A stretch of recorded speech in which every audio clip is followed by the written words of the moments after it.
I'm here today with Dick Lavine, who is a senior fiscal analyst at the Center for Public Policy Priorities here in Austin, and I think probably, Dick, it would be appropriate to say you are a very senior.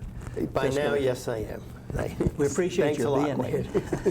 I appreciate your being here today.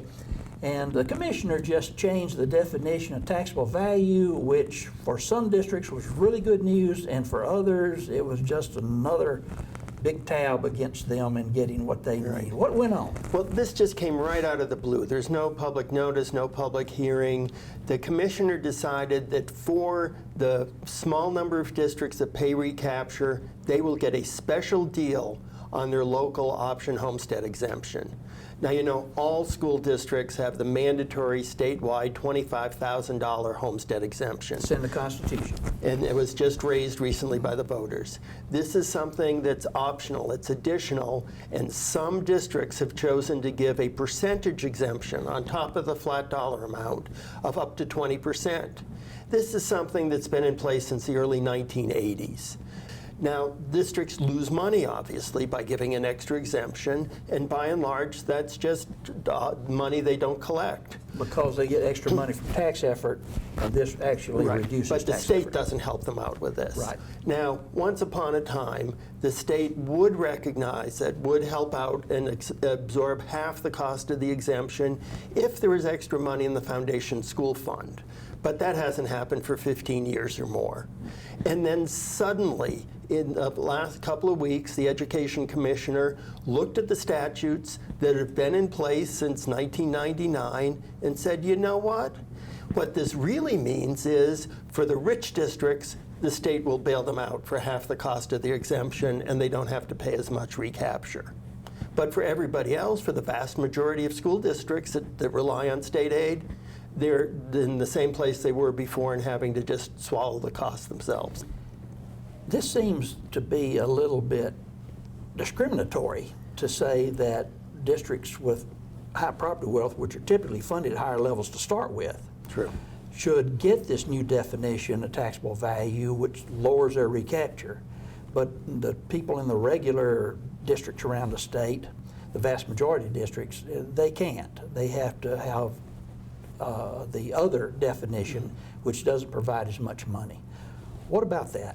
Well, you know, I don't know the inside story, but you can see the evidence from the results. This is going to cost the state $100 million a year, every year starting right now in 2017, which means they have to add it to the supplemental appropriations bill. And more than half of that money goes to just one school district, Houston ISD. And it's so obviously in their favor that people representing them must have been behind this, but I don't know the inside story. What's going to happen, though, and what really bothers me, is right now it vastly favors Houston, and there's a few other wealthy school districts like Spring Branch, Lake Travis here near Austin, a few others that already have this exemption. But with this kind of inducement, all sorts of other high wealth districts are likely to do it, like Austin ISD, which in dollar amount pays by far the most recapture of any school district. Why would they not offer to their homeowners if the state's going to cover half the cost for them? And that $100 million can only grow. And we have better uses for that money. And it would, in the $100 million, there's half the cost of the local option homestead exemption for wealthy districts would grow because of why? Because more wealthy districts that don't currently offer the exemption will see, well, look, the state's giving us such an inducement, they're going to pick up half the cost. Our homeowners will be happy. If we have to, we might have to raise the tax rate a tiny bit to offset the loss because of the new exemption. But what homeowner, what voter is going to say no to that? And that's just going to bleed the money out of the foundation school program that really should be spent where it's really needed, which is exactly not the wealthy districts as everybody else. What would be the impact of just the sheer fact that residences, homesteads, are going up in value? Would that increase state costs also? Sure, because unlike that flat dollar amount that everybody gets that only grows with however many homesteads there are, this is a percentage exemption. So there's two things about that. It's always going to be 20% of a growing value of homesteads, which is going to happen across the state. And the other is it favors the wealthier homeowners. Because 20% of a $200,000 home will take $40,000 off your taxable value.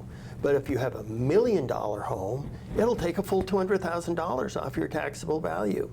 So it's the people with the biggest homes in the wealthiest school districts that are the beneficiaries of this out of the blue ruling that just came down. So I take it from what you're saying that not all Chapter 41s currently will benefit. You have to have a local option homestead exemption. That's right. About 40%, a little more, of wealthy school districts offer this, and only about 15% of the rest of the school districts too.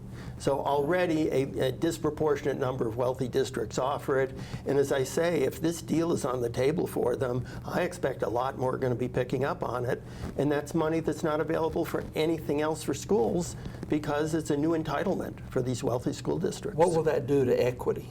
Well, it doesn't. It makes equity worse because there's a tiny number of school districts that get the facilities aid, but that's really negligible compared to the benefit that's going to go to the school districts that pay recapture.